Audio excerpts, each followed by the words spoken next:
놀랍게도 우리의 신앙은 이 성경이라고 하는 단 한 권의 책에 근거하고 있습니다. 참 굉장한 일이죠.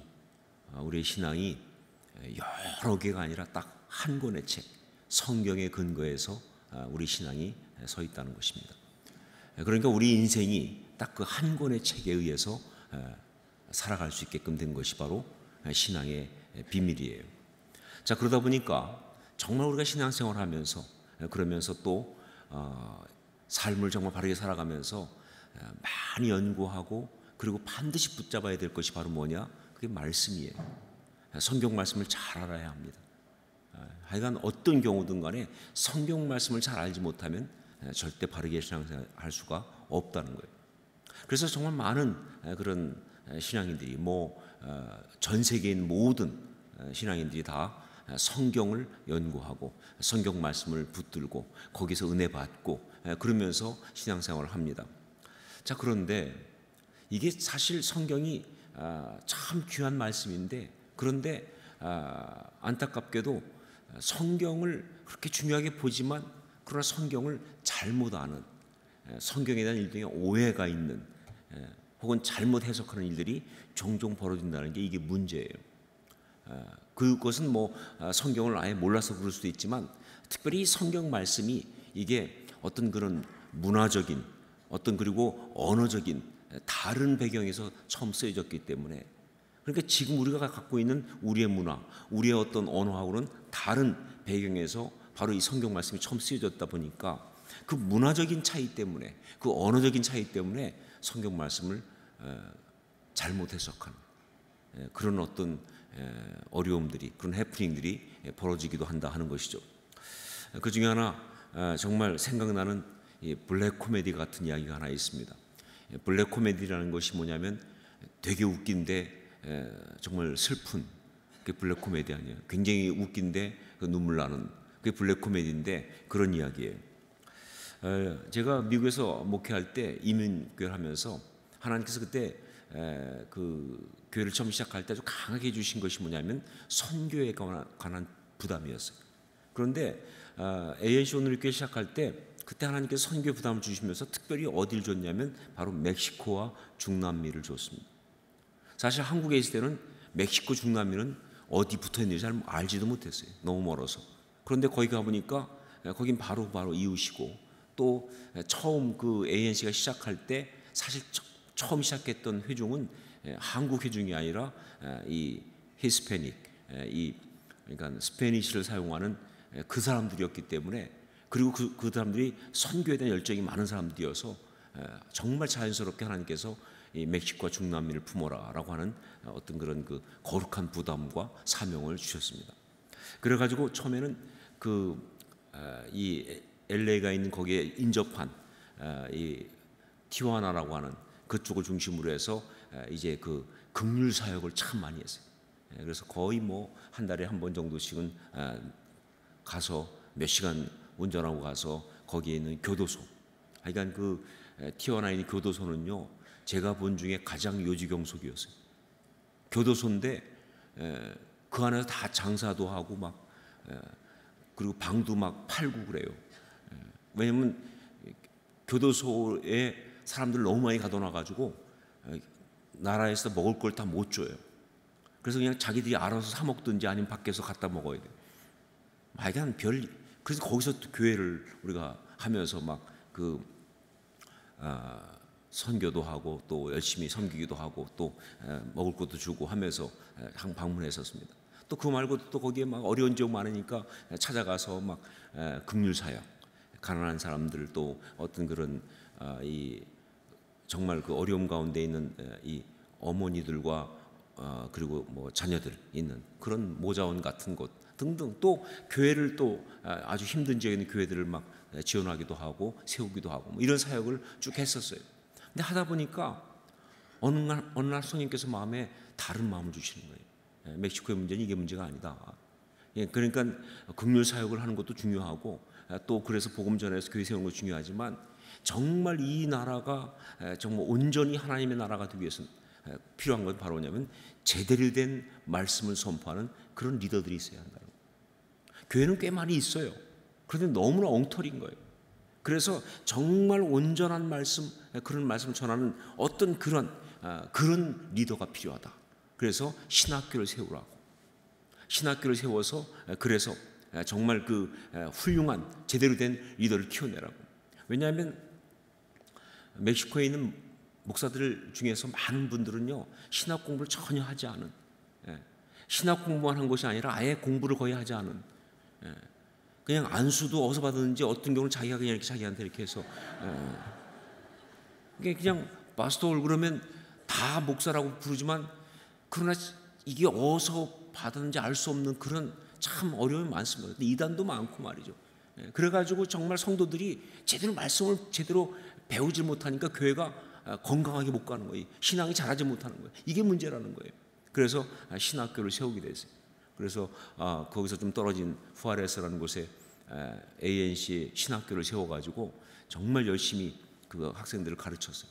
멕시코에서는 거의 뭐 최고의 수준으로 제대로 훈련시키고 가르쳐서 내보내는 일을 하게 됐는데, 그런데 어느 날 그 신학교를 졸업한 학생 중에 그 에르난데스라고 하는 한 친구가 있었는데, 이 친구가 그 이메일을 우리 선교 담당 목사한테 보내온 것을 선교 담당 목사가 저한테 얘기해 준 걸 들으면서 우리가 하는 일이 바르구나, 이게 맞는 거구나 하는 걸 확인한 적이 있었습니다.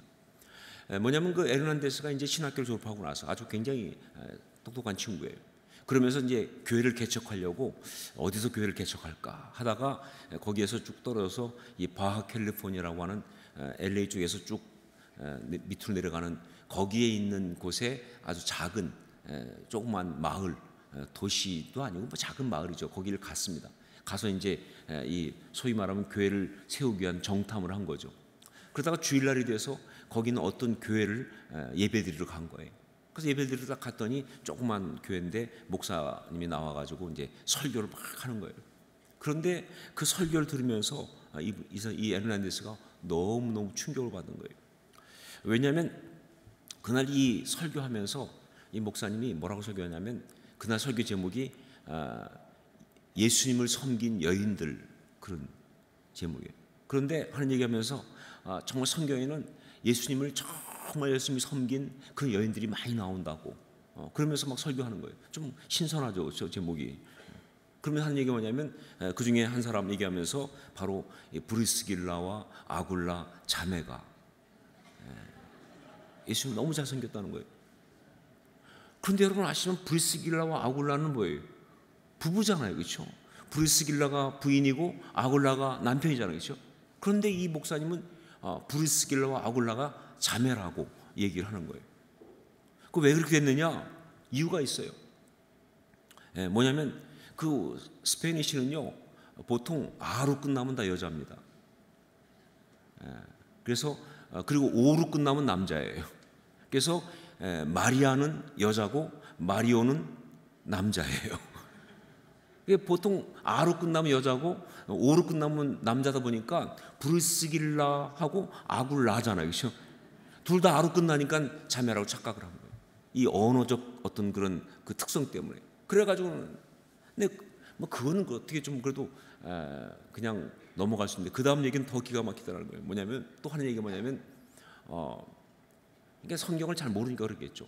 바울도 정말 그렇게 바울이 그렇게 복음사역을 잘할 수 있는 것은 그 부인이 늘 함께 다니면서 같이 했었기 때문에, 그래서 그렇다는 거예요. 그러면서 얘기하는 게 뭐냐면 그 감옥에 있을 때 그때 그 바울이 혼자 있는 게 아니라 부인도 함께 옆에 있으면서 같이 찬양하고 같이 기도하고, 그래서 정말 역사가 일어나지 않느냐. 그러면서 한 얘기가 뭐냐면 바울과 뭐예요? 신라, 아로 끝나잖아요, 그죠? 갑자기 바울이 결혼한 전대미문의 신학이 나타나기 시작했어요. 생전 처음 들어본 이야기죠, 그렇죠? 에르난데스가 이메일에다 뭐라고 썼냐면 자기는 그걸 들으면서 정말 속으로 통곡했다. 이게 바로 멕시코 교회의 현실이라는 것. 전혀 훈련받지 않은, 전혀 말씀 모르는 사람들이 그냥 막 있는 대로 떠드는 어떤 그런 현실 보면서 너무나 가슴 아프고 힘들었다고. 그러면서 정말 이 멕시코 중남미를 위해서 기도해달라고 하는 그런 그 메일을 보낸 걸 보면서 우리가 하는 방향이 맞구나라는 생각을 했습니다. 자, 하여간 이런 식으로 참 사실 성경에 대한 오해가 꽤 많아요. 언어 때문에, 문화 때문에 벌어지는 것. 그런데 이것이 사실 뭐 스페니시 그 언어권만 있느냐? 그건 아니에요. 한국도 있습니다. 한국도 있어요. 한국에도 참 사실 우리가 몰라서 그렇지 굉장히 많은 한국말이라는 것과 한국 문화라는 것 때문에 성경을 제대로 알지 못하고 성경의 뜻을 잘못 아는, 어떤 오해하는 일이 꽤 벌어지는데, 그 중에 하나가 뭐냐? 오늘 제가 여러분하고 나누려고 하는 말라기입니다. 말라기. 많은 성도들이 교회를 좀 다녔다고 하고 또 좀 성경을 좀 안다는 사람들조차도 말이죠, 이 말라기를 한국말로 알고 있는 사람이 있어요. 한자로 된 한국말. 말라기. 말은 뭐예요? 마지막을 말하는 말. 그렇죠? 끝말. 그 다음에 라는 뭔지 모르지만 하여간 한자. 좀 아는 사람들은 이것이 신라 그럴 때 라로 나오는 그 그물라. 그 다음에 기는 창세기, 출애굽기, 뭐 민수기, 신명기, 뭐 레위기 하듯이 뭐예요? 기록할 기. 그래서 말라기 이렇게 알고 있는 사람이 굉장히 많이 있어요. 모르겠어요. 여러분은 아닌지 모르겠지만 제가 조사한 바로는 그랬습니다. 사실 이것도 그 멕시코 목사님의 해프닝과 거의 비슷한 그런 해프닝이에요. 여러분, 아닙니다. 말라기는 그냥 그 자체가 사람 이름이에요. 히브리어입니다. 영어로 말하면 멜라카이라고 하는 말, 그냥 그 단어예요. 말라기. 그 뜻은 뭐냐? 나의 사자 혹은 여호와의 사자, 이런 뜻이에요. 여기서 사자란 말은 뭐냐? 이거는 바로 메신저를 말하는 겁니다. 천사를 말하는 거예요. 그래서 하나님의 말씀을 전하는 어떤 그런 메신저, 여호와의 사자 혹은 나의 사자, 이렇게 말할 수 있는 그런 뜻인 것이죠. 자, 그런데 사실 참 저는 이게 성령님의 어떤 그런 이 언어 유희라고 생각하는데, 놀랍게도 말이죠, 진짜 헷갈리기 쉽게 이 말라기라고 하는 선지자 이름이 그게 이 우리 한국말로 말라기라고 하는 뜻으로 오해할 만큼 그 위치나 내용이 너무나 잘 맞아 들어간다는 거예요. 이게 참 어떻게 설명할 수 있나 모르겠어요. 하여간 이 말라기라는 그 히브리어인데 그게 한국말 말라기라고 오해할 수 있을 만큼 그 뜻이, 그 위치가 너무 하여간 일단 구약성경 제일 마지막에 있잖아요. 그렇죠? 소선지자 중에서 마지막이잖아요. 그렇죠? 그러니까 말라기 하나도 이상하지 않아요. 그렇죠? 그렇게 생각할 수밖에 없는. 더군다나 이것은 뭐예요? 이 말라기 메시지는 그 신구약 중간 시대, 소위 침묵 시대로 들어가는 마지막 말씀이에요. 그러니까 이 말씀 다음에는요, 한동안 뭐예요? 말씀이 주어지지 않았어요. 마지막 말씀과 같은.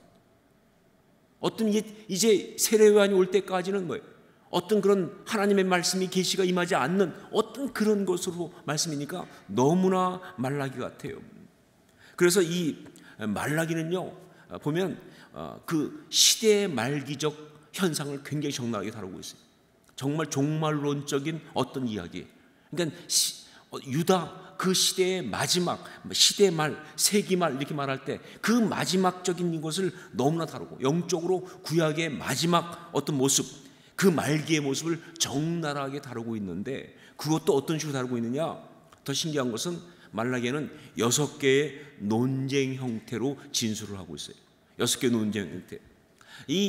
이렇게 논쟁 스타일, 그러니까 그냥 말하는 게 아니라 질문을 하게 하고 답을 하게 하면서 막 논쟁하듯이 하면서 이 중요한 걸 메시지를 전하는 것을 갖다가 뭐라고 그러느냐? 예언자 논쟁 이렇게 부릅니다.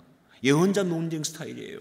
아니면 QA 이렇게 해요. Question and Answer. 그래서 QA 이렇게 하기도 합니다. 아니면은 철학에서는 이걸 갖다가 소크라테스 방법이라고 이렇게. 소크라테스가 원래 이 질문은 이 질문을 던지지 않습니까? 그렇죠?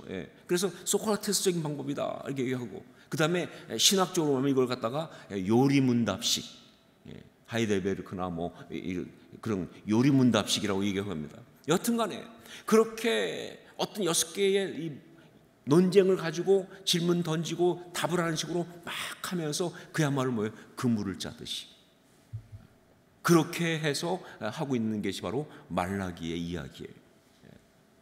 자, 이게 그래서 정말 너무나 오묘하다라고 생각합니다. 자, 그렇다면 이 6개 논쟁을 통해서 말하고 있는 그 시대, 그 말세적 상황, 그 현상은 도대체 어떤 거였느냐? 지금 말라기 선지자가 정말 이렇게 이 예언자 논쟁 형태를 통해서 쭉 말하고 있는 그 마지막 시대, 말세적인 그 시대 현상은 어떤 것이었느냐? 그걸 한마디로 말하면 하나님의 공의에 어긋난 시대였다 하는 것입니다. 하나님의 공의가 있는데 그 공의에 어긋난 시대, 그 모습, 이것을 갖다 이야기하고 있는데 그걸 구체적으로 3가지로 나눠서 볼 수가 있습니다. 첫째로 뭐냐? 바로 사회적인 타락입니다. 늘 그런 것처럼 그 사회가 타락을 했어요. 여러분 정말 이 어떤 세기 말적으로 가면, 어떤 시대 말적으로 가면 사회적 타락이 시작됩니다. 근데 그 사회적 타락은 어떻게 많이 벌어지냐? 빈부의 격차가 심히 되기 시작해요. 왜냐하면 가진 자는 가진 걸 이용해서 더 많이 갖기 시작해요. 그러면서 없는 자 걸 착취하다 보니까 그러니까 막 어떤 그 빈부의 격차. 여러분 세상에 많은 사람이 굶는 것은요, 세상에 먹을 것이 없어서 그런 것이 아니라 가진 자가 너무 많이 갖고 있어서 그런 거예요. 어떤 그런 현상들, 이것이 바로 사회적 타락의 현상이에요. 그 다음에 또 거기서 끝난 것이 아니라 또 뭐냐? 바로 성적 타락입니다. 리차드 폴스터가 돈과 섹스와 권력이라고 하는 3가지 상황을 말했던 것처럼 또 그러다 보니까 가진 자들은 욕망, 성적 욕망을 표출하기 위해서, 그래서 말이죠, 어떤 그런 막 그냥 첩을 두고 막 또 어떤 그런 외도를 하고 어떤 불륜을 저지르고 그냥 막 하여간 가정을 깨면서 그냥 그 제멋대로 어떤 그런 성적인 어떤 그런 이 욕망을 채우는, 자본이 성행하고 하는 그런 현상들이 막 벌어지기 시작한 거예요. 그게 바로 사회적 타락상이에요. 말라기 3장 5절 말씀 보니까 내가 심판하러 너희에게 임할 것이라. 점치는 자에게와 간음하는 자에게와 거짓 맹세하는 자에게와 품꾼의 삭세에 대하여 억울하게 하며 과부와 고아를 압제하며 나그네를 억울하게 하며 나를 경외하지 아니하는 자들에게 속히 증언하리라. 만군의 여호와가 말하였느니라. 사회적 타락이 아주 심각했습니다. 그 다음에 2번째는 뭐냐? 종교적인 타락이었습니다. 종교적인 타락. 이 종교적 기득권을 가진 자들이 영적으로 타락해가지고 겉으로는 굉장히 종교적입니다. 겉으로는 굉장히 신앙생활하는 것처럼 보이는데 사실은 말이죠, 속은 전혀 믿음이 없는, 그야말로 형식, 그야말로 위선, 그야말로 가식. 그러니까 뭐 굉장히 막 그냥 신앙적인 것처럼, 굉장히 종교적인 것처럼 그렇게 하고 있지만 사실은 전혀 하나님을 향한 어떤 마음이 없는 어떤 영적인 역겨움이 만연한 시대. 그것이 바로 이 세기말적인 말라기가 고발하고 있는 그 시대예요. 말라기 1장 10절 말씀 보니까 그래서 만군의 여호와가 이르노라. 너희가 내 제단 위에 헛되이 불사르지 못하게 하기 위하여 너희 중에 성전문을 닫을 자가 있었으면 좋겠도다. 내가 너희를 기뻐하지 아니하며 너희가 손으로 드리는 것을 받지도 아니하리라. 하나님이 너무나 역겨우시니까 성전문을 좀 누가 닫았으면 좋겠다. 그냥 와가지고 말이죠, 그냥 제사 드린다고 하면서 예물 드린다고 하는데 마음은 오지 않고 그냥 뭐예요? 아주 그냥 그 헛되게 와서 그러는 거 보니까 아주 참으실 수가 없는, 하나님이 그런 시대가 바로 그 시대였다는 거죠. 그 다음에 또 하나 뭐냐? 영적인 타락입니다. 영적인 기대와 믿음이 아주 강하게 의심되고 조롱되는. 그러니까 막 사람들이 말이죠, 공공연하게 말하는 거예요. 하나님 우리 사랑한다고? 그런 게 어디 있어? 하나님 믿으면 하나님께서 우리를 돌보시고 책임지신다고? 그런 게 어디 있어? 그거 다 헛된 거 아니야 말이죠. 하나님 섬기는 게 무슨 의미가 있어? 대체? 하나님 정말 살아계신 거 맞아? 신앙으로 살면 정말 좋은 거? 그런 소리 하지 마라. 막 신앙경우는 하나님 있으면 나오라고 그래 말이야. 이런 분위기, 영적인 어떤 그런 조롱과 회의가 아주 가득한 어떤 그런 정말 그런 질문을 하면서 공공연하게 하나님을 기만하는 그런 상황이 그때 벌어지고 있었다는 것이죠. 말라기 3장 14절 15절 말씀, 이는 너희가 말하기를 하나님을 섬기는 것이 헛되니 만군의 여호와 앞에서 그 명령을 지키며 슬프게 행하는 것이 무엇이 유익하리요. 지금 우리는 교만한 자가 복되다 하며 악을 행하는 자가 번성하며 하나님을 시험하는 자가 화를 면한다 하노라 함이라. 교만한 게 복된 거야? 악을 행하는 것이 번성하는 거야? 하나님을 시험하는 자가 암만 그래도 전혀 문제 없어. 화를 하나님 벌도 안 하셔. 뭐 이런 분위기. 이게 바로 그 시대의 어떤 모습이었다는 것이죠. 정말 문제는 뭐냐? 이 세 가지가 굉장히 강하게 연결되어 있다는 것입니다. 그러니까 이건 따로따로 있는 것이 아니에요. 하나님에 대한 어떤 그런 경외함이 없기 때문에, 하나님을 두려워하는 것이 없기 때문에, 하나님에 대한 어떤 그런 마음이 없기 때문에, 그러다 보니까 뭐예요? 이 어떤 그런 그 종교적 타락이 벌어지는 거예요. 그렇게 헛된 거짓 예배를 드리면서도 조금도 겁이 안 나는 거예요. 하나님 살아계신 거 제대로 알면요 못하죠. 그렇게 하나님 정말 살아계신 것을 알고 그 하나님 영이 분명히 돼 있으면요 어떻게 하나님 앞에서 몸만 와 있을 수 있어요? 마음은 오지 않고 어떻게 기만하면서 어떻게 거짓으로 말이죠 경건한 척 거룩한 척 온갖 더러운 짓 다 하면서 와서는 괜찮은 척 정말 하나도 사랑하지 않으면서 사랑한다고 고백하면서 그러면서 찬양하면서 뭐 그러면서 어떻게 그럴 수가 있어요? 하나님 살아계신 걸 알면 말이죠. 하나님 역사하신 걸 알면 영적인 어떤 그런 타락이 바로 그 종교적 타락을 가져오는 것이며 바로 그것이 또한 뭐예요? 그 사회 속에서 사회적 타락을 가져오는 거예요. 이것이 바로 말라기의 세기말적인 현상이에요. 자, 정말 한마디로 말하면 막갑하죠. 영적으로 막 가는 분위기, 시대말적인 어떤 그런 현상이 만연한 그런 상황이었습니다. 자, 그런데 이게 정말 충격인 것은 뭐냐? 이게 정말 이 말씀이 정말 충격인 것은 그 말라기 선지자가 그렇게 외치고 고발했던 그 정말 시대말적인 세기말적인 유다 사회의 그 모습이 지금 한국 사회와 너무나 똑같다는 것이죠. 이게 문제입니다. 정말 아니라고 말하고 싶어도 절대 부인할 수 없을 만큼 그 사회적 타락과 말씀드렸잖아요. 경제적인 빈부격차며 성적인 어떤 타락이며 그 종교적인 타락과 수없이 많은 어떤 교회들이 있는데 수없이 많은 어떤 엄청난 그런 것이 있는데 진짜 예배가 있느냐 그 말이에요. 진짜 하나님 섬기느냐 그 말이에요.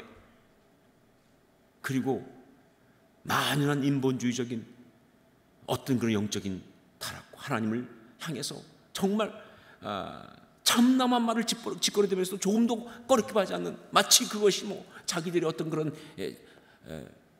어떤 진리인 것처럼 뭐 동성애 주장하면서 뭐 어떤 그런 비진리 주장하면서 그러면서 나가는 그 모든 것들이 말이죠. 이건 옛날에는요 그런 죄를 지면 미안하기로 했는데 요새는 미안도 안 해.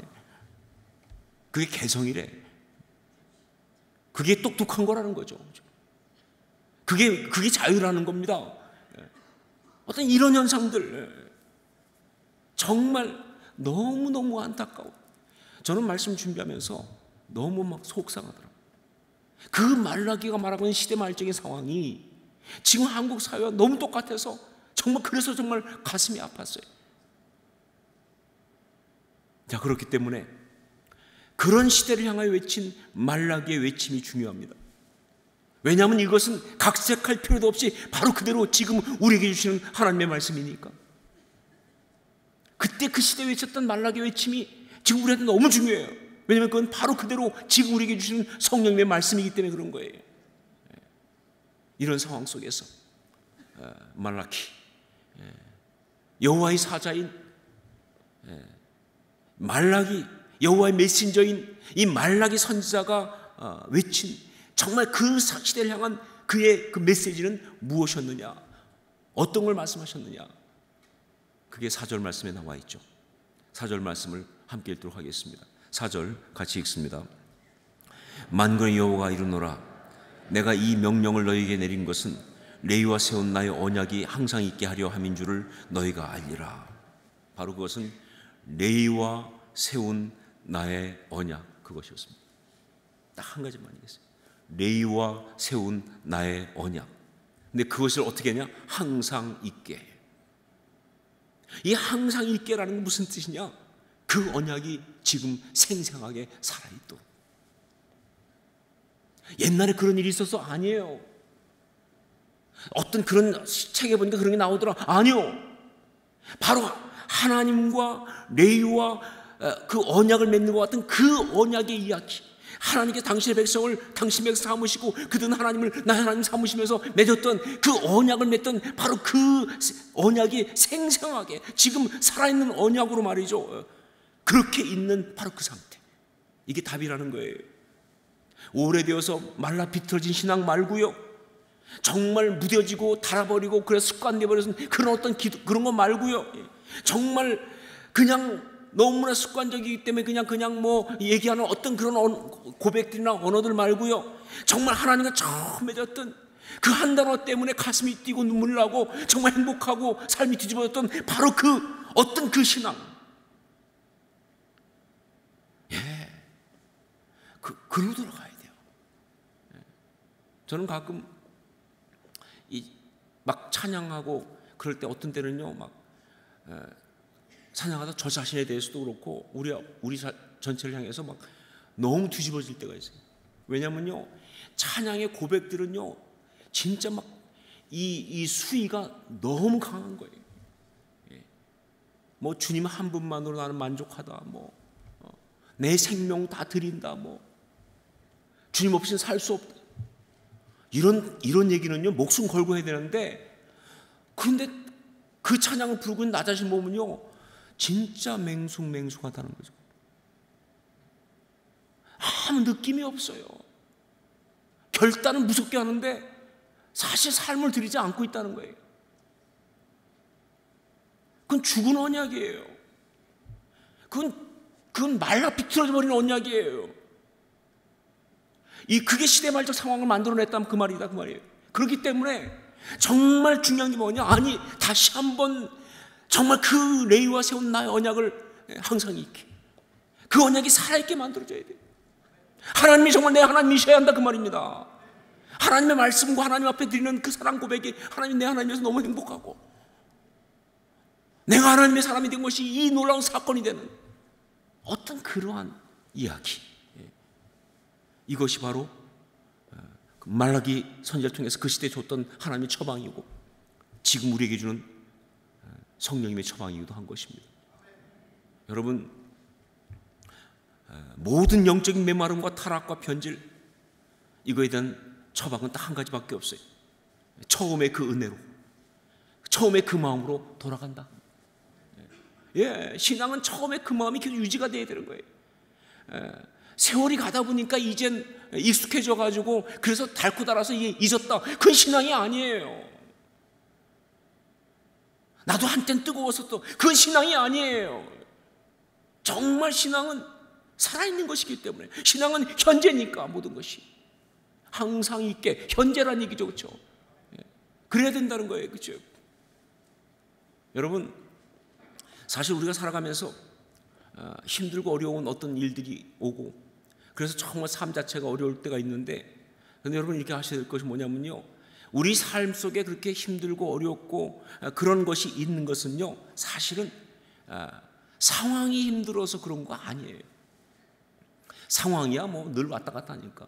정말 우리가 힘들고 어려운 것은요, 상황이 어려워서 뭐 경제적인 상황이 어렵고 무슨 뭐 건강의 상황이 어렵고 무슨 뭐 어떤 상황이 어려워서 그런 것이 아니라, 사실은 그 모든 상황을 이길 수 있는 영적인 공급이 되질 않아서 그러는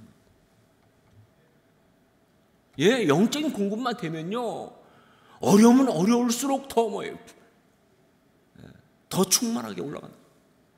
그런데 영적인 공급이 안 되니까, 그러니까 말이죠, 그래서 그렇게 무너지는 거예요. 그래서 힘든 거예요. 그러니까 모든 삶의 문제에 대한 대답은 뭐냐? 바로 그 신앙으로 돌아가는 거예요.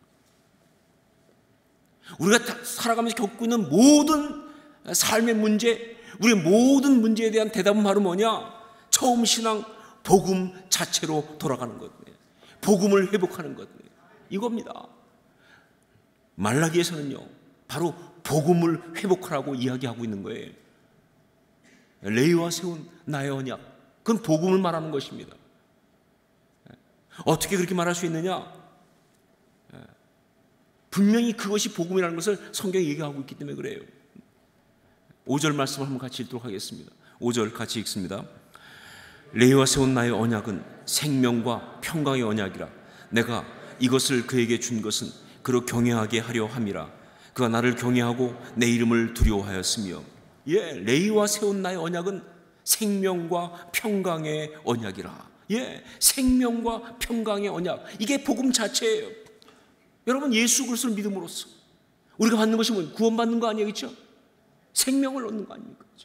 그리고 나서 그 다음 뭐예요? 하나님과 그리고 나 자신과 세상과 모든 삶과 우리가 화평을 누리며 평강 가운데 들어간다고 말이죠, 그렇죠?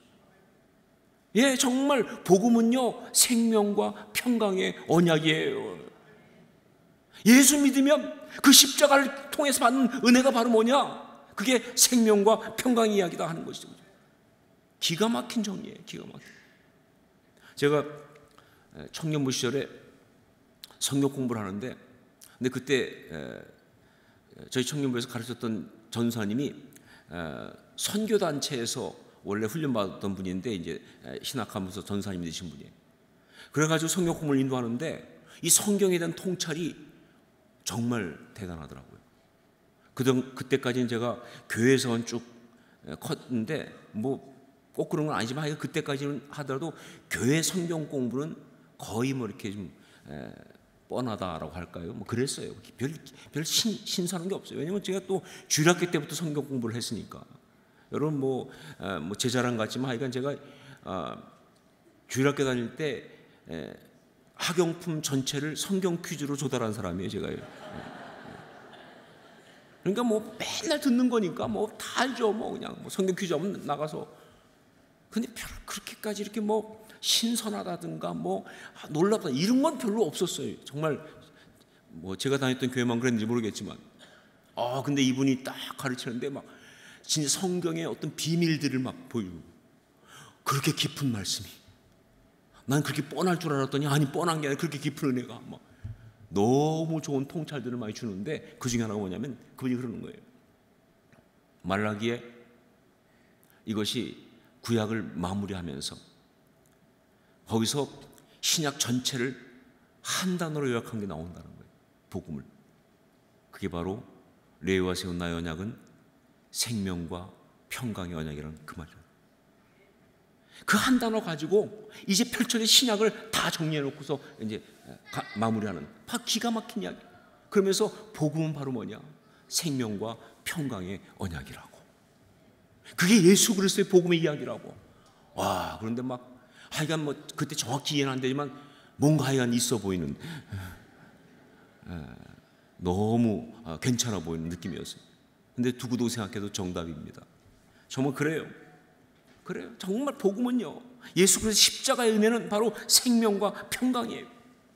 그러니까 우리 신앙과 삶의 기초는요 바로 이 레위와 세운 이 언약, 생명과 평강의 언약 가운데 있을 수밖에 없는, 그래야 된다 그 말이에요. 그렇죠?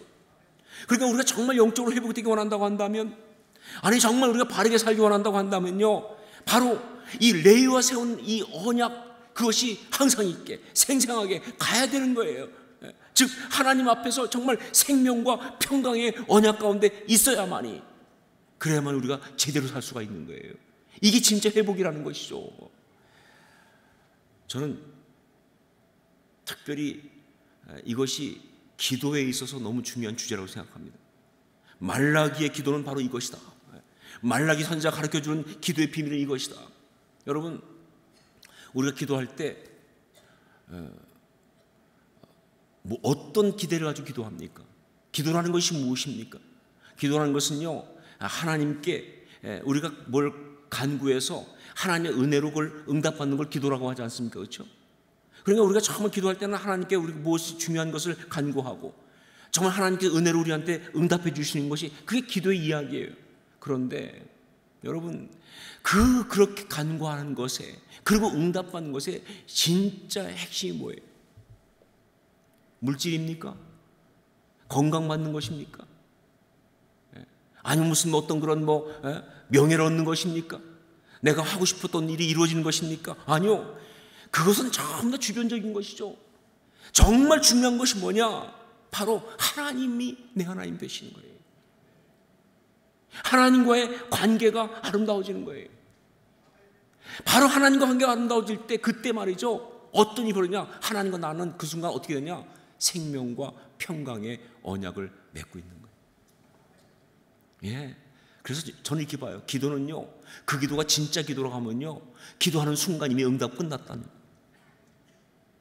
그냥 기도해서 응답 올 때 기다릴 것도 없이 그냥 내가 기도하면서 정말로 진짜 기도하면서 하나님 아버지 부르는 순간, 그때 하나님께 나의 기도를 들으시고서 그래 내 아들아 내 딸아 말씀하신 순간, 바로 하나님과 나 사이의 관계는 뭐냐? 생명과 평강의 언약을 맺고 있는 관계라는 거예요.